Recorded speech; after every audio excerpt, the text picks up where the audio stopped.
오늘 우리가 함께 보셨던 이 말씀, 예수님께서 이 비유의 말씀을 통해서 천국이 무엇이고 그리고 그 복음의 원리가 무엇인지를 오늘 본 말씀을 통해서 살펴보고자 합니다. 제가 주일학교 시절에 많이 불렀던 이제 찬양이 있는데요. 우리 여러분들도 뭐 다들 익숙하실 거예요. 돈으로도 못 가요.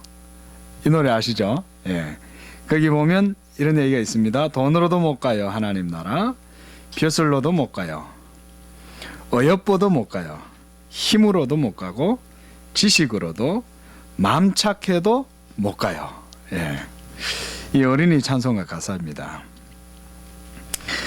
여기에 열거된 이런 조건들을 우리가 보면 이게 한마디로 바로 그 율법적인 그런 조건들이라고 할 수가 있겠습니다.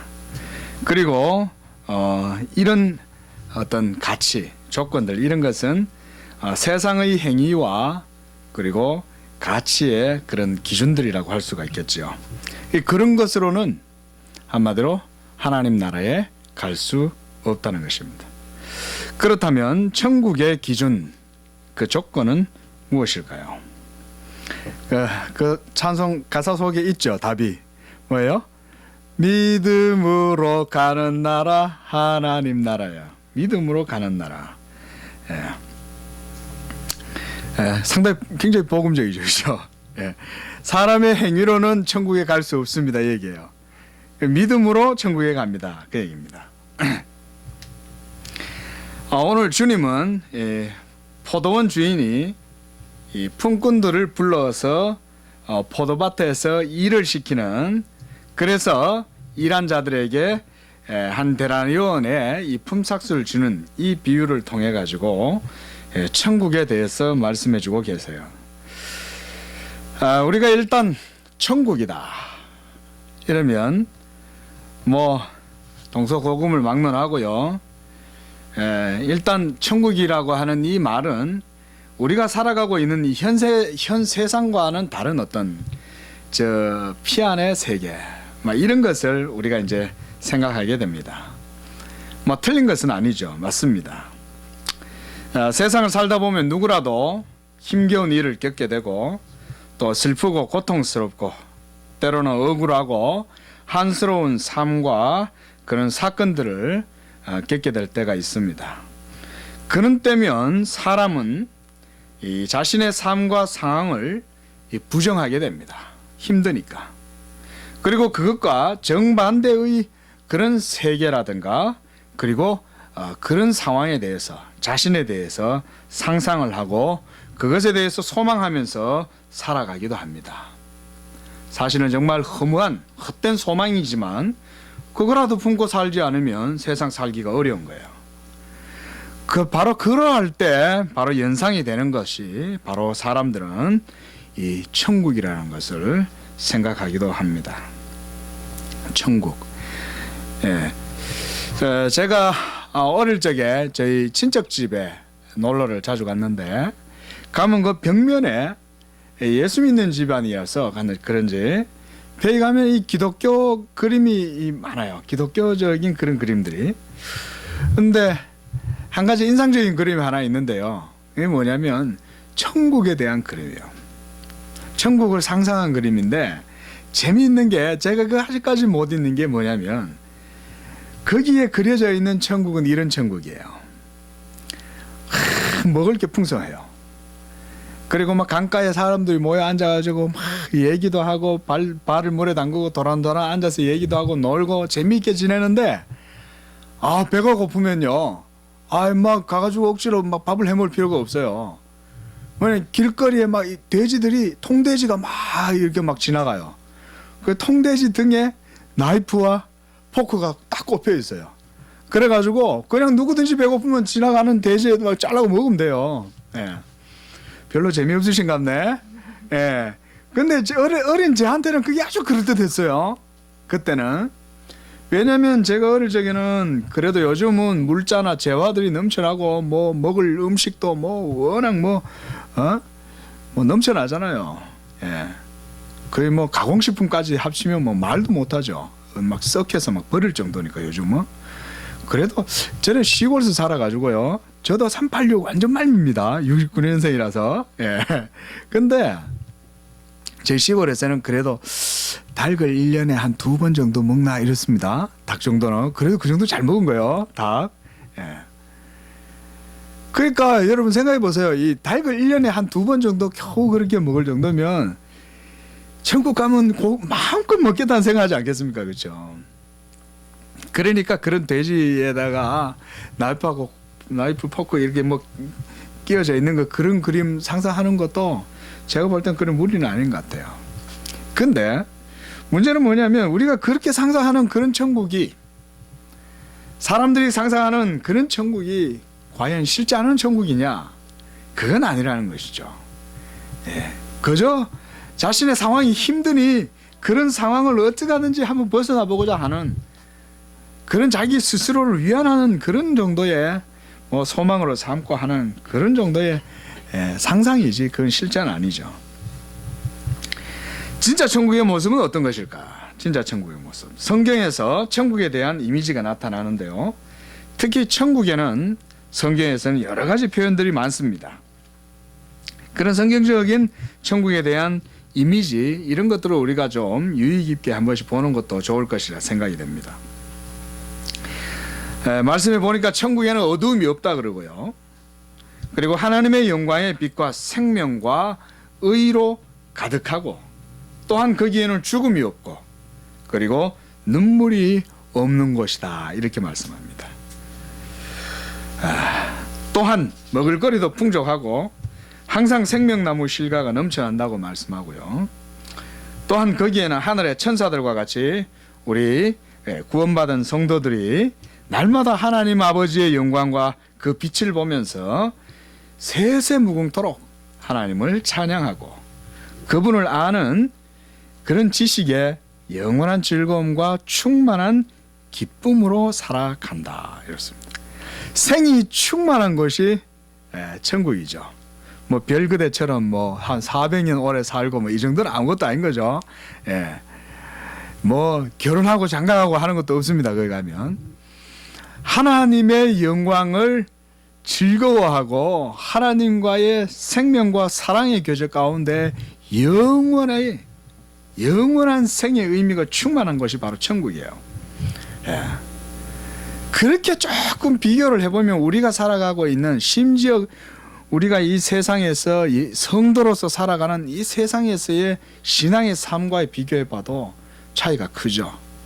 아직 우리가 이 육신의 장막을 벗을 그날까지는 우리가 이 세상에서 신앙생활을 하더라도 그것은 어떤 면에서 여러 가지로 완전한 천국이 현시되는 그것과 비교하자면 남루하기 짝이 없는 것이죠. 또한 성경은 이러한 천국이 저 반대편 어디인가에 있는 것도 아니고 그리고 사람의 눈으로 볼 수 있도록 임하는 것도 아니며 바로 지금 믿는 자들 안에 임하여 있다. 또 이렇게 말씀합니다. 주님은 이렇게 말씀하셨어요. 누가복음 17장 20절에 보니까 하나님의 나라가 어느 때에 임하니까 라고 물으니 이렇게 말씀하셨습니다. 하나님의 나라는 볼 수 있게 임하는 것이 아니요 또 여기 있다 저기 있다고도 못하리니 하나님의 나라는 너희 안에 있느니라 그랬습니다. 하나님의 나라가 우리 안에 이미 있다는 거예요. 그렇게 이렇게 여러분 성경 속에는 천국에 대해서 하나님의 나라에 대해서 여러 가지 표현들이 있습니다. 또한 먹는 것도 아니고 마시는 것도 아니고 성령 안에서 의와 평강과 희락이라고 했어요. 의, 평강, 희락. 한마디로 생명과 의와 기쁨이 충만하다는 거예요. 네. 하나님으로 인해서. 자, 이런 천국에 대한 여러 가지 말씀들이 많이 있는데요. 저는 오늘 이 본문의 말씀에 한정해서 몇 가지 말씀들을 전하고자 합니다. 천국 비유의 말씀은 이 천국의 가치와 기준에 대해서 오늘 이 비유를 통해서 말씀해 주고 있어요. 천국의 가치와 기준. 좀 낯설 수 있죠. 우리가 이 생의 삶에 너무 익숙하다 보면 하나님 나라의 가치와 기준, 의미 이런 것이 굉장히 생경스럽게 느껴질 때가 있을 수 있습니다. 그런데 사실은 성경은 진리의 말씀이고 성경에서 말씀하고 있는 것이 사실은 실제적인 거죠. 본문에서 먼저 품꾼으로 부름받은 이들과 그리고 늦게 부름을 받은 이들의 차이가 바로 이 노동의 시간과 양에 있다고 할 수 있는데요. 세상에서는 이러한 것을 기준으로 삼아서 품삯을 치르는 거예요. 대가를. 그런데 주님이 말씀하시는 천국에서의 가치와 기준은 그런 것이 아니라는 것입니다. 하나님의 선하신 뜻과 부르신 자의 의로우심과 은총이 바로 이 천국의 어떤 원리인 거예요.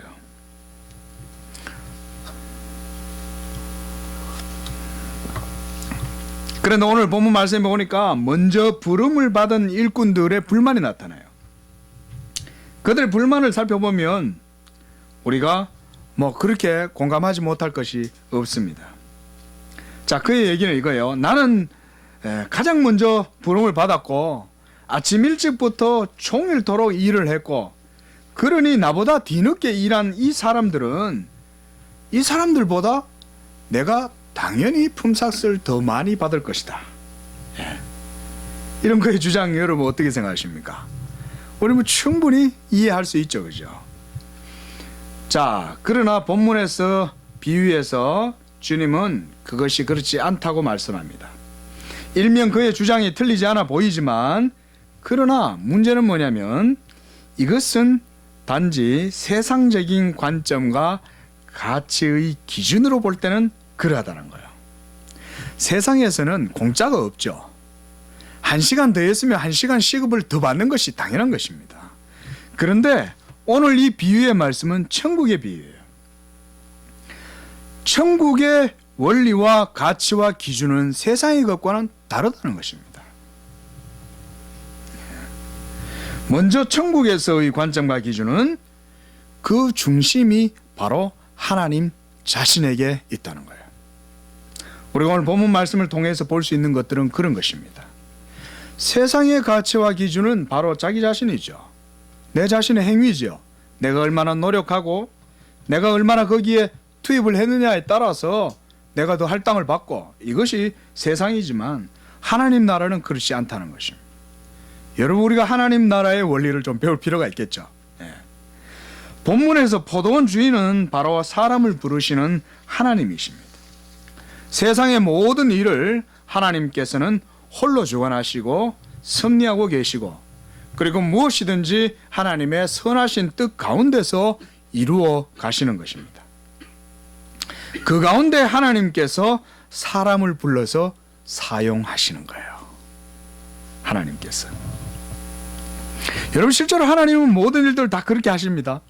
심지어 하나님은 빛도 짓고 어두움도 지으시는데 악인조차도 하나님은 그렇게 사용하세요. 악인조차도. 그렇게 볼 때 이 세상은 하나님의 섭리와 뜻을 이루어가는 그런 포도원이라고 할 수가 있겠습니다. 세상의 사고방식과 가치와 기준은 하나님이 아니라 바로 자기 자신에게 있는 거예요. 이게 세상이에요. 이게 세속이죠. 그래서 내가 이만큼 했고, 그래서 내가 이런 사람이고, 나는 이러했다.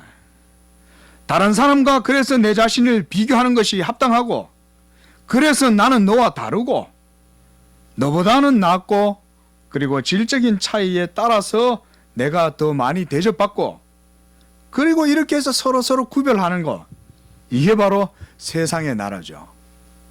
세상 가치 기준이죠. 이게. 아닙니까? 그렇죠. 이런 세상 속에서 우리 그리스도인들이요, 이 하나님 나라를 알지 못하면 세상 사고방식과 원리와 똑같이 살려고 그래요. 그리고 그렇게 사는 것이 세상에서 지혜로운 것인 줄 착각해요. 여러분, 이런 게 지혜로워 보이지만 결코 그렇지 않습니다. 여러분, 좀 세상에서 미련하고 어리숙하고 계산 좀 떨어지는 것 같고 그래 보여도요, 하나님 나라의 원리대로 사는 사람이 진짜 지혜로운 사람이에요. 그리고 하나님은 그런 사람을 세상에서 하나님의 손으로 은밀하게 싹 감춰두십니다. 조금 미련한 것 같고 다른 사람보다 좀 모자라는 것 같아도 그런 것 때문에 우리가 조금 더 주눅들 필요가 없죠. 전능하신 하나님이 자기 그림자로 싹 덮어주세요, 여러분. 자, 그러나 여러분, 자, 이렇게 불평하는 먼저 온 품꾼들의 사고방식, 바로 거기에 큰 문제가 있어요. 그게 바로 세상적 사고방식의 큰 문제죠. 예. 그거 오늘 이 품꾼들의 사고방식의 가장 중심에 있는 문제예요. 가만히 생각해 보시라는 것입니다. 가만히 생각해 보세요. 과연 이 비유를 통해서 이 비유가 예수님이 잠시 잠깐 그때만 필요해서 사용한 비유냐, 아니면은 만세의 인류에게 모두 적용될 수 있는 비유냐, 과연 이 비유가. 예.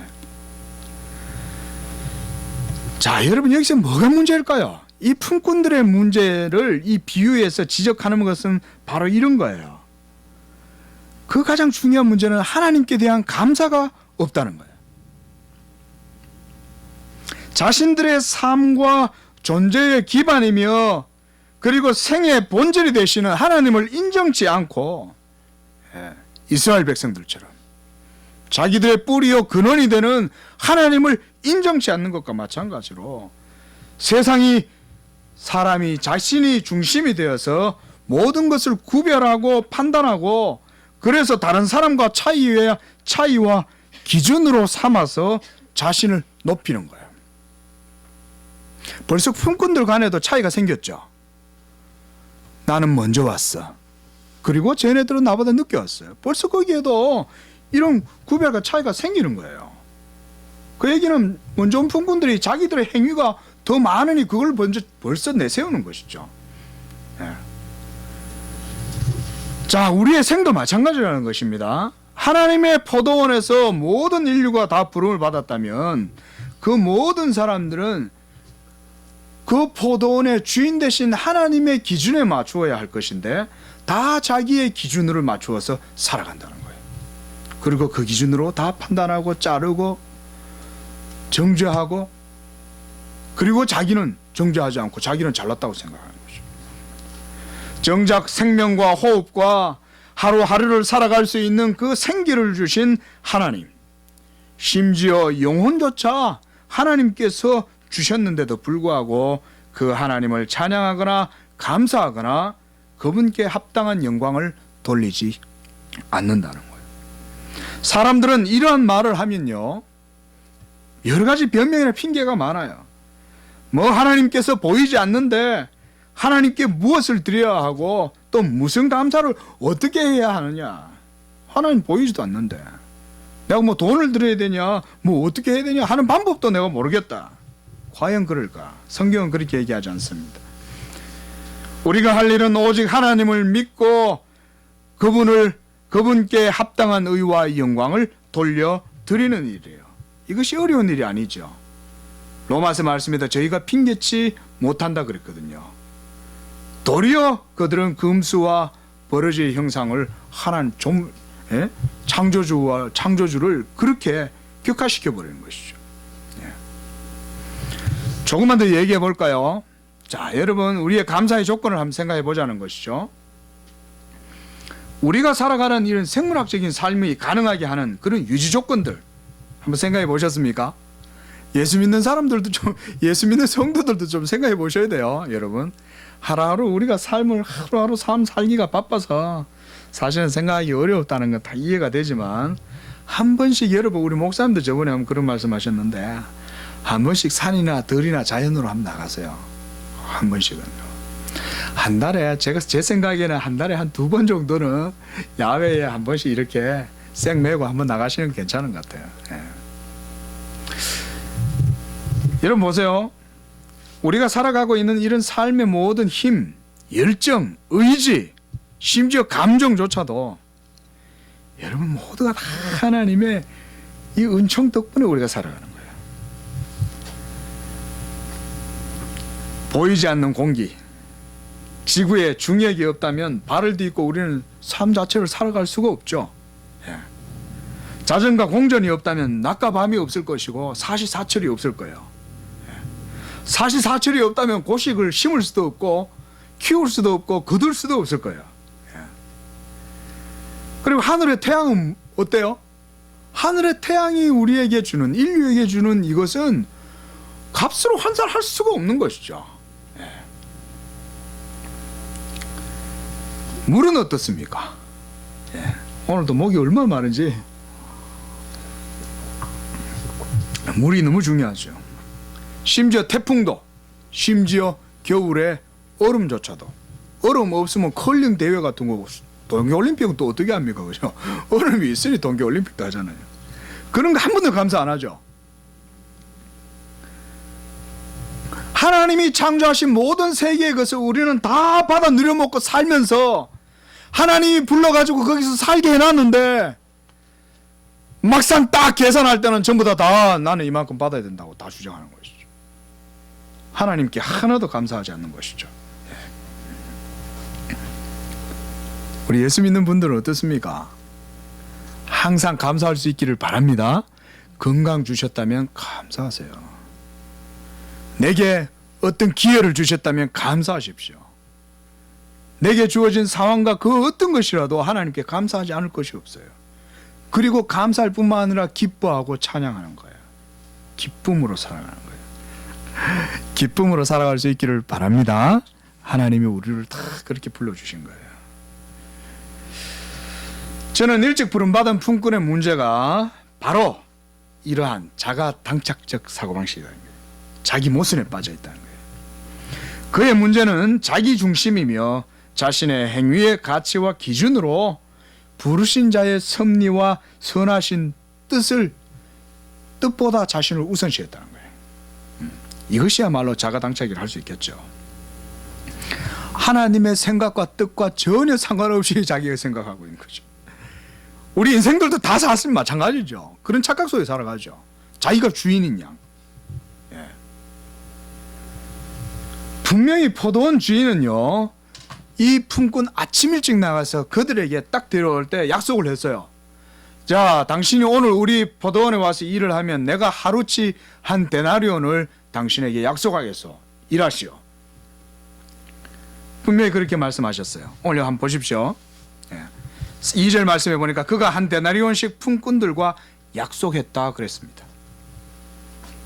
그런데 이 이후에 또한 이 부르신 자의 뜻대로 뒤늦게 부름을 받은 사람들이 있어요. 그들에게도 이 포도원 주인은 한 데나리온을 주는 거예요. 자, 무슨 문제가 있습니까? 어때요? 포도원 품꾼의 관점에서 보면 아무 문제 없는 거예요. 당연히 받을 거 받고 가는 것이죠. 아침 일찍 와서 뭐 늦게까지 했든 오후 5시에 부름을 받아서 하다 가든 12시든 3시에 부름을 받았던 한 데나리온을 주는 것은 바로 이 포도원 주인의 마음이에요. 그 오늘 성경에서 예수님이 이렇게 말씀하세요. 자, 13절 말씀 한번 보십시오. 주인이 그 중에 한 사람에게 대답하여 이르되 친구여 내가 내게 잘못한 것이 없노라. 네가 나와 한 데나리온의 약속을 하지 아니하였느냐 그랬어요. 14절 네 것이나 가지고 가라.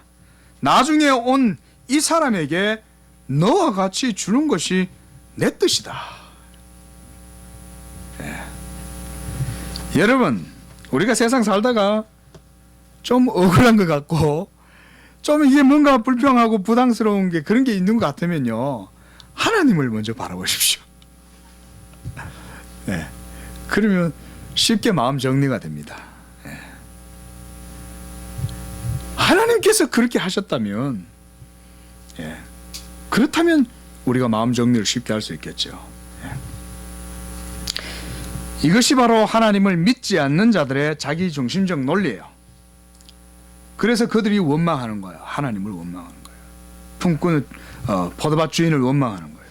그들의 가치와 기준의 척도는 부르신 자의 선하신 뜻에 있지 아니하고 바로 자기 자신의 행위에 있는 거예요. 이게 이 비유에서 주님이 지적하시는 바예요. 반면 오늘 포도원 품꾼의 비유를 통해서 하나님께서 보여주시고자 하시는 것은 바로 부르시는 자의 은혜에 달려 있다는 것입니다. 하나님의 나라는 바로 이와 같은 거예요. 하나님께서 불러주실 때에 하나님은 그를 선하게 사용하실 수 있고, 그리고 그 부르심은 인간의 행위를 의지하지 않고 부르신 자의 뜻에 달려 있다는 것입니다. 우리가 이런 마음으로 모든 삶을 산다면 굉장히 가벼울 것 같아요. 정작 여러분 사실 살아보면요, 정작 내 자신의 행위, 내 노력에 뭔가 달려서 그것에 뭔가 결과가 결정된다 이렇게 생각하면 그게 논리적인 것 같지만 실제로 살아보면 안 그렇습니다, 여러분. 실제로는 은혜를 의지해서 믿음으로 살아가는 삶이 진짜 마라톤처럼 이기는 거예요, 경주에서.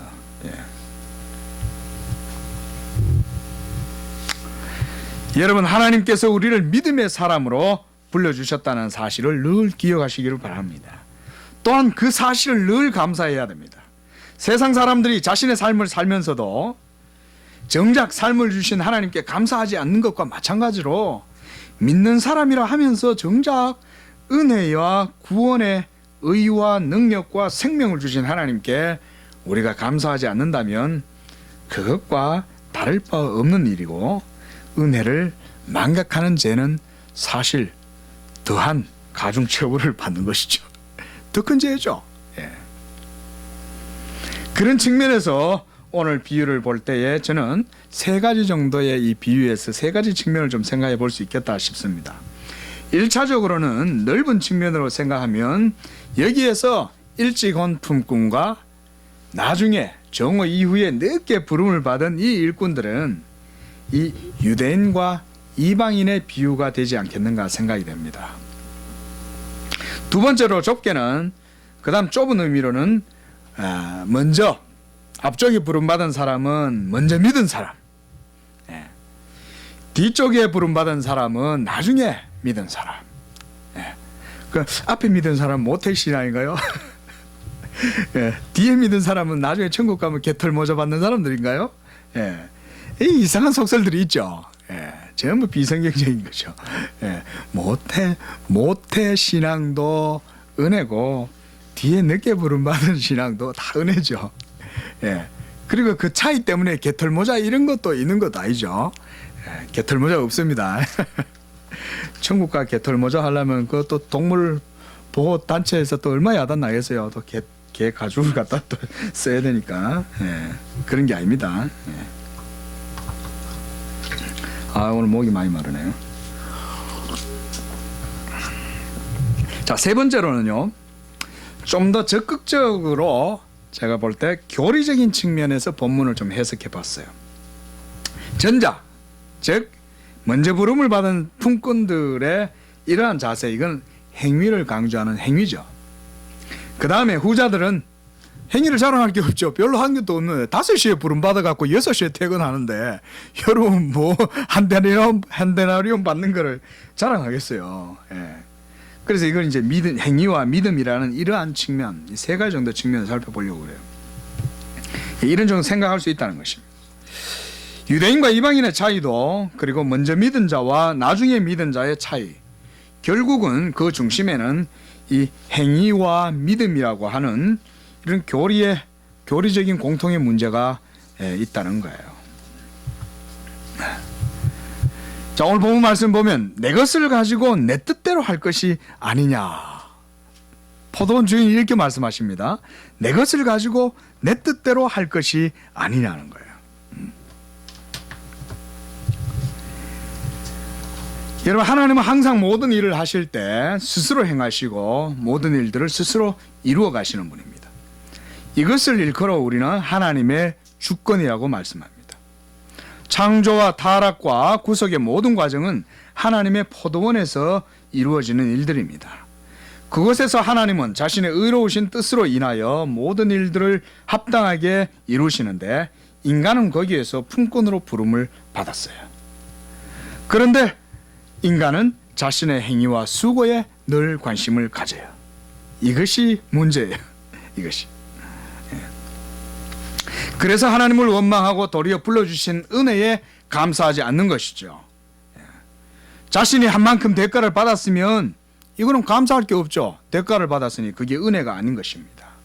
그러나 자신의 수고와 노력에 상관없이 오로지 부르신 자의 뜻과 선하심과 의로우심으로만 주어지는 이런 어떤 보상이라면, 상급이라면 그것은 행위의 값이 아니고 은혜로 되는 것이죠. 로마서 11장 6절에 보면 우리의 신앙을 이렇게 표현합니다. 만일 은혜로 된 것이면 행위로 말미암지 않으니 그렇지 않으면 은혜가 은혜되지 못한다 그랬어요. 그 다음 로마서 5장 2절에도 이렇게 말씀해요. 또한 믿음으로 말미암아 우리가 또한 그로 말미암아 우리가 믿음으로 서 있는 이 은혜에 들어감을 얻었으며 하나님의 영광을 바라고 즐거워한다 그랬습니다. 믿음으로 서 있는 그 은혜에 들어감을 얻었다 이렇게 표현하는 거예요. 이것이 바로 여러분 오늘 예수님께서 이 천국의 비유를 통해서 성도들에게 주시는 교훈이에요. 자기를 자랑치 말고 하나님의 은혜, 이 복음의 도를 따라서 살아가라는 거예요. 이게 바로 천국의 원리라는 것입니다. 하나님의 나라는 사람의 행위와 사람의 능력과 자질과 어떤 열정 이런 것에 매여 있는 게 아니라 바로 부르신 자의 은혜로 말미암아 모든 일들이 이루어진다는 거예요. 여러분 잘 생각해 보십시오. 여러분의 삶을 가만히 밑바닥에까지 추적해서 한번 깊이 묵상해 보세요. 오늘 길 가다가 10,000원 하나 주셔서 하나님 감사합니다. 여러분 이 정도 묵상 말고요. 여러분들이 태어나기 전부터도 묵상을 한번 해보시고 여러분들이 태어나시고 난 다음에 계속해서 출생하는 과정 지금까지 살아온 삶에 여러분 그 모든 것들을 잔잔히 생각해 보세요. 여러분들이 열심히 살아서 오늘까지 이렇게 걸어온 것 같습니까? 아니에요. 제가 다른컨대 여러분들 분명히 묵상해 보시면 여러분들의 모든 삶의 족적 뒤에는 하나님의 전능하신 하나님의 은밀한 보호의 손길과 도우심과 역사와 인도하심이 분명히 있습니다. 절대 부인할 수 없습니다. 다 찾아낼 수 있어요. 우리는 너무 다른 데 마음이 뺏겨 있으니까 그걸 잘 못 봐요. 그러니 잘 감사가 안 돼요. 그러니까 한 번씩 들이나 산에 한번 좀 나가서 그런 거라도 한번 좀 보라는 것입니다. 말씀을 맺겠습니다. 하나님은 지금도 일하시고 모든 일을 그분의 주권과 자유로우신 뜻을 따라 섭리하고 모든 일을 이루어 가십니다. 거기에서 하나님은 모든 사람을 사용하시는데 두 부류의 사람으로 나뉩니다. 먼저는 감사하지 않고 원망하며 자신의 행위와 의를 따라서 보상을 받고자 하는 자들이에요. 이들은 하나님 중심이 아니라 자기 중심이에요. 심지어 교회 다니는 사람들조차도 나중에 주님 앞에 가서 주여 내가 이러이러한 일을 주님을 위하여 했나이다 라고 얘기하면 주님은 이런 자들을 모른다 그러시는 거예요. 그게 천국이에요. 이들은 하나님 중심이 아니라 자기 중심이요 자기의 행위와 의를 먹고 배불러하고 만족하는 자들이에요. 그러나 부름을 받았으나 자신의 행위를 자랑할 아무런 조건도 갖추지 못한 자들, 그리고 그런 것을 자랑하지 못할 뿐만 아니라 부끄러워하는 이런 사람들, 이런 자들은 바로 하나님의 부르심이 은혜로 여겨지는 것입니다.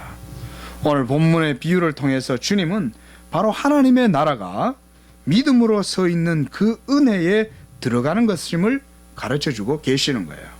우리는 이 은혜를 더욱 깊이 알고 감사해야 되겠습니다. 눈에 보이는 것으로 감사하는 것은 누구나 할 수 있는 일이지만 보이지 않는 하나님의 섭리와 선하신 뜻과 의로우심을 믿고 감사하는 것은 오직 믿음의 사람만이 할 수가 있는 것입니다. 하나님께서 우리 모두를 다 이와 같이 은혜로서 하나님 나라 일꾼으로 다 불러주신 줄로 믿습니다. 기도하겠습니다. 하나님 아버지 감사합니다. 세상에서 버려두셨다면 전혀 무익하고 아무렇게 살아갈 수밖에 없는 그런 미천한 인생들이지만은 그리스도 예수로 말미암아 의의 옷을 입혀주시고 새 생명 주시고 새로운 삶과 새로운 소망을 주셔서 하나님 영광 위하여 살게 하시니 감사합니다.